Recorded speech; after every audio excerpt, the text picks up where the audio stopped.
Brother stood at the head of the table at his own housewarming party, raising a glass and thanking everyone who helped make his dream home possible. And he looked right past me like I wasn't there. I had co-signed his mortgage 18 months earlier. My name was still on that loan. I'm a welder. I own a small fabrication shop, and I have since I was 26. I build custom metalwork, staircases, railings, gates, industrial components, and my hands show it. Calluses, a few old burn marks, nails that never quite come fully clean, no matter how long I scrub. I've never been ashamed of any of it. My shop has 6 employees. I pay them well, and I go home tired every night knowing I built something real. My brother is 4 years younger than me.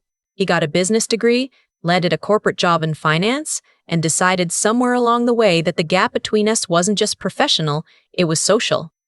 He never said it directly. He didn't have to. It was in the way he changed the subject when his work friends asked what I did, the way he laughed a little too quickly and said, "Oh, she works in manufacturing," like that explained it, and closed the door at the same time. The way he never once visited my shop, not in 4 years of me owning it, but he called me when he needed his mortgage co-signed. His credit had taken a hit, some late payments during a rough stretch 2 years ago, and he was a few points below what the lender needed for the rate he wanted.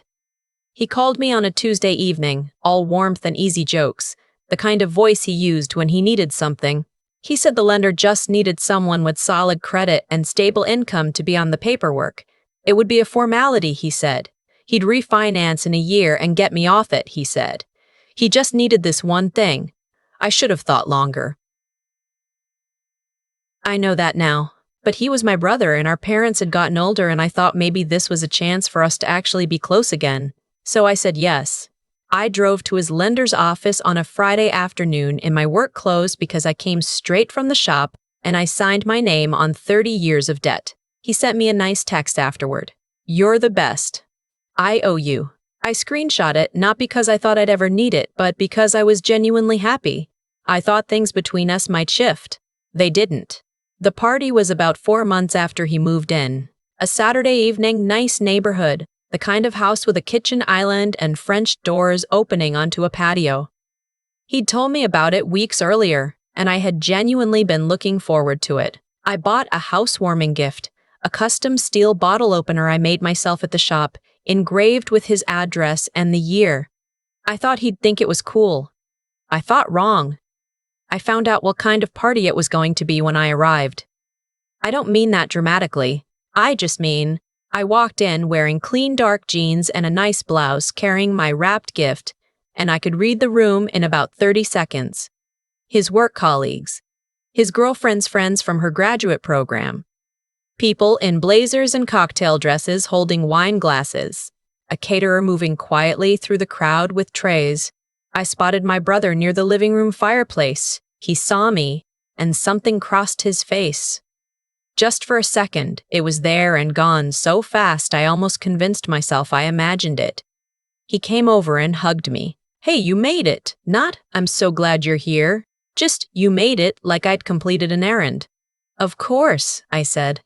"Congratulations, the place looks incredible. Thanks. Come get a drink." He steered me toward the bar set up in the kitchen and then immediately got pulled into a conversation with someone else and just left me there. I'm not a shy person. I can talk to strangers.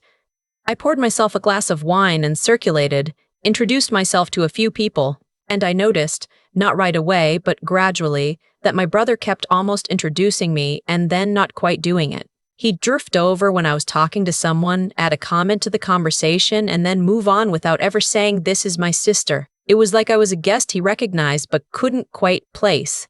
I found out later, not at the party but a few weeks after, what he'd been saying about me before the event. One of his college friends, someone I'd met a handful of times over the years, texted me out of nowhere. She said she felt weird not saying anything. She said she'd been at my brother's place the weekend before the party, helping him get things ready, and he'd mentioned I was coming. One of his girlfriend's friends had asked who I was, and my brother had said, and I'm going to quote this exactly the way she relayed it to me, "My older sister. She does welding. Blue-collar stuff. Not really in the same world as most of the people here, but she's family." Not really in the same world. I read that text 3 times. Then I set my phone face down on my kitchen counter and stood there for a minute, just breathing. I'd signed his mortgage, my credit, my income, my name on a loan for a house I had never been invited to properly, hosted in a room where I wasn't worth a real introduction. I didn't call him that night. I didn't text. I went to bed and I let myself feel it. And in the morning, I started thinking clearly. The refinance he'd promised, the one that was supposed to remove my name from the loan, had already been quietly delayed twice. First, it was the rates are bad right now, let's wait a few months.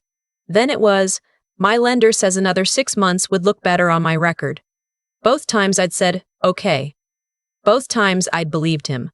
I had been so careful not to push, not to be demanding, not to make him feel pressured. I had been bending over backward to be easy to deal with, and in return, he was telling his girlfriend's friends that I wasn't really in their world. I called my own mortgage broker the next morning, a woman I'd worked with when I bought my shop building, and I asked her what my options were. She was honest with me. Co-signing a mortgage isn't like a lease or a car loan. You can't just ask to be removed. The primary borrower has to refinance, which means qualifying on his own. If he didn't do that, my name stayed on that debt for the life of the loan, affecting my credit, my debt-to-income ratio, everything. She asked me how certain I was that he'd follow through. I thought about not really in the same world. Not very, I said. She told me to get a lawyer and put the refinance timeline in writing. She said if he refused or kept delaying, I had limited options, but I should understand exactly what those options were before I did anything else. I spent the next 2 weeks doing exactly that, meeting with an attorney, pulling my copies of the loan documents, understanding what I'd actually agreed to, and then I called my brother. It was a Wednesday afternoon. He answered on the second ring. Cheerful, a little distracted. I could hear background noise like he was at his office. Hey, he said. What's up? I want to talk about the refinance, I said. I need a specific timeline. A pause. Yeah, of course. Things have just been I've been meaning to look into it again. I know, I said. I need more than meaning to. I need a date. His voice shifted. Not angry, not yet, but less easy.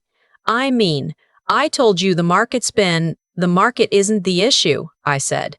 I've been on this loan for 18 months. You told me a year. I need you to give me a specific date to refinance, and I need it in writing. Silence. Why in writing? He said, and now there was a slight edge. Why are you making this into a thing? Because it is a thing, I said. My name is on your mortgage. That's not nothing.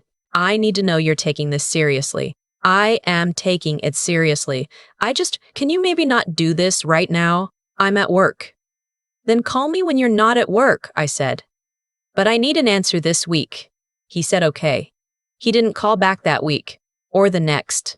I sent him a text on a Thursday 2 weeks after our phone call. Friendly but direct. Hey, still waiting to connect about the refinance timeline. Can we talk this weekend? He left it on red for 4 days. I found out why through my mom, who had no idea she was telling me anything significant. She mentioned in passing that my brother had had some friends over that weekend, a dinner party kind of thing, and that it had gone really well. He'd been in great spirits, she said. She thought maybe he was thinking about proposing to his girlfriend. He'd been in great spirits at a dinner party while ignoring my text about the loan his house sat on. I went back to my attorney. I told her I was ready to move forward. She explained my options plainly. The most direct path, and the one with real consequences for him, was to notify the lender of a material change in circumstances and formally dispute the co-borrower arrangement. In plain terms, I could tell the bank I wanted out, trigger a review, and in some cases, force a timeline. It wasn't guaranteed to work, and it would create turbulence. The bank might call the loan. He'd have to refinance or face consequences. I want to be honest about what I felt in that moment. I felt sick, not guilty. I want to be clear about the difference. Not guilty, because I hadn't done anything wrong. Sick, because I was sitting in a lawyer's office talking about how to protect myself from my own brother, and somewhere inside me there was still a part that didn't want to believe we'd gotten here. But we were here. I told her to send the notification. The call came the same evening before the letter had even arrived. He must have gotten an alert from the bank. I don't know exactly how it worked, but he knew. He called 6 times in a row. I let the first 4 go to voicemail. On the 5th, I picked up. "What did you do?" His voice was tight and high in a way I'd never heard before. "The bank just called me. They said my co-borrower filed some kind of— What did you do?" "I protected my financial interests," I said. "You? My God, do you understand what this means? They could call the loan. I could lose the house." "You told me you'd refinance in a year," I said. "It's been 18 months. You've delayed twice and stopped returning my calls." "I was going to handle it when," I said, "because I've been asking for a specific date for months and you haven't given me one. And while you were ignoring my texts, you were hosting dinner parties." Silence. "I know what you said about me at the housewarming," I said. I kept my voice even. "I know you told people I wasn't in the same world as everyone there. I signed a 30-year mortgage for a house you're ashamed to have me in." "That's not," he stopped. "That's not fair." "Which part?" I said. "The part where it's true or the part where you got caught?" He didn't answer that. "I want a refinance date," I said. "In writing, by end of this month. Or I let the bank process what I filed." "You're doing this over something someone said at a party? You're willing to blow up my finances because of a misunderstanding?" "It wasn't a misunderstanding," I said. "It was a pattern. The party was just the first time someone told me what you were saying out loud." Another silence. Then, quietly, "So that's it? You're just done?" "I'm not done," I said. "I'm asking you to take a simple, reasonable step that you promised me 18 months ago. If you do that, everything goes back to normal, but I'm not waiting anymore." He hung up. My mom called an hour later. Her voice had that careful quality she uses when she's trying not to take sides while absolutely taking a side. She said she'd just gotten off the phone with my brother, that he was very upset, that she hoped I knew what I was doing. "He promised to remove my name from the loan a year ago," I said. "I'm just holding him to that." "But the way you went about it, going to the bank before even talking to him." "I did talk to him," I said. "He stopped returning my messages." A pause. "He said it was just not a good time financially." "Mom," I said, "my name is on to debt." "Not a good time for him isn't really relevant to me." She sighed. "I just don't want you to— We're not going to fall apart over this," I said. "I just need him to do what he said he'd do." She said she'd talk to him. I thanked her. We hung up. His girlfriend called me 2 days later. I was surprised. We'd met a handful of times, always in group settings, always perfectly pleasant. She was warm, a little nervous on the phone, and she got to the point quickly. She said she was sorry to call out of nowhere. She said she wanted me to know that she hadn't been aware of any of this. Not the original co-signing, not the refinance delays, not the comments at the housewarming. She said she heard my brother on the phone the night the bank called, and she'd asked him directly, and what he told her didn't match what she now understood had actually happened. I appreciated her calling. I told her that honestly. She said one more thing before she got off. "For what it's worth, I looked you up after I heard what he said at the party. Your shop's website came up. The work you do is incredible." I thanked her. I meant it. I don't know exactly what happened between them in the days after that call because it wasn't my business. What I do know is that 3 days later, my brother emailed me a proposed refinance date, 6 weeks out, and asked if that worked. He copied my attorney. I wrote back a single line, "That works, thank you." No warmth. "No, we're good now. Just, that works, thank you." He refinanced on the date he proposed. My name came off the loan on a Thursday morning, and I was sitting at my desk at the shop when the confirmation email came through. I read it twice. I set my phone down. I went out to the floor and watched my guys work for a few minutes.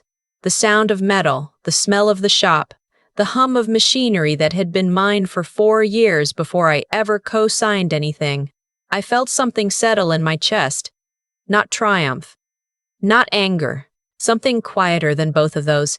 I've talked to my brother twice since then. Functional conversations. Once when our parents had a health scare that turned out to be nothing.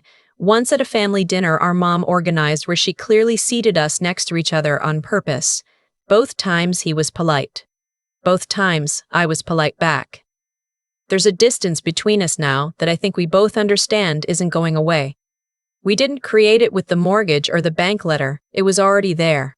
We just finally stopped pretending otherwise. His girlfriend texted me out of the blue a month ago. She'd seen a magazine feature on custom metalwork, thought of me, sent me the link with a note that just said, "This made me think of you. Hope you're well."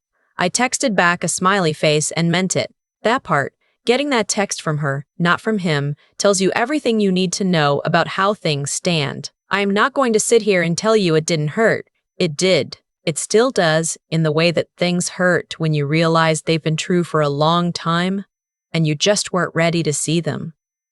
My brother was never ashamed of my hands or my shop in some dramatic, villainous way. He just quietly arranged his life so that I fit in the parts that were useful and stayed out of the parts that were visible. And for years, I let him, because I didn't want to see what that arrangement meant. I see it now. My shop landed its biggest contract last spring, a commercial project significant enough that I had to bring on 2 new hires. I celebrated by taking my crew to dinner and ordering the expensive stuff. Nobody toasted to me fitting in anyone's world. We just ate well and talked about the work, and that was enough. That's been enough for a long time, actually. I just had to stop letting someone else convince me it wasn't. There's a version of this story where I'm the villain, I know that. I signed a mortgage for my brother and then I went to the bank and filed paperwork that threatened the roof over his head. If you only hear that part, I sound like someone who weaponized a family favor the moment things got uncomfortable. But here's what I've come to understand about the way things actually work. Actions have weight, and that weight doesn't disappear just because the person responsible chooses not to look at it. My brother borrowed 18 months of my financial stability, my credit, my name, and in exchange he told people at a party that I wasn't really in their world. Those 2 things are connected. They were always connected. I just had to stop pretending otherwise. What surprised me most, looking back, wasn't what he did. It was how long I let it continue, because I kept choosing comfort over clarity. I told myself I was being patient. I told myself family required a certain tolerance. But patience without limits isn't a virtue. It's just a slow version of being taken advantage of. The moment I actually looked at the situation straight on, without softening it to make myself feel better, the right path wasn't that hard to see. That kind of honest self-reckoning is something I had to earn. It didn't come naturally. It came after years of small signals I talked myself out of believing. His girlfriend calling me, that caught me off guard in a way I still think about. She had every reason to stay out of it. She was new to the family, she was building her own relationship with my brother, and getting involved served no obvious purpose for her. But she called anyway, because she'd heard what he said, and it didn't sit right with her. That's a quiet kind of integrity that costs something. I respected it then, and I respect it more now. It reminded me that doing the right thing doesn't always require a dramatic gesture. Sometimes it's just a phone call you didn't have to make. The hardest part of this whole chapter wasn't the legal process or the family pressure. It was sitting with the knowledge that my brother and I had been performing closeness for years without actually having it. The mortgage moment didn't create that distance. It just made it impossible to ignore. And once you see something clearly, you can't unsee it. You can grieve it. You can make peace with it. But you can't pretend it back into something it never was. I think about the crew in my shop sometimes when I try to make sense of all this. People who show up every day, do the work, take pride in what they build. Nobody there is waiting to be invited into someone else's definition of success. That environment shaped me, and I didn't fully appreciate that until I found myself in a room full of people who thought my life was a footnote. I built something real, with my hands, with my credit, with years of showing up when it was hard. That's not a lesser version of a life. And the day I stopped needing my brother to recognize that was the day I got my name back, off his loan, and from whatever smaller version of myself I'd been quietly agreeing to be.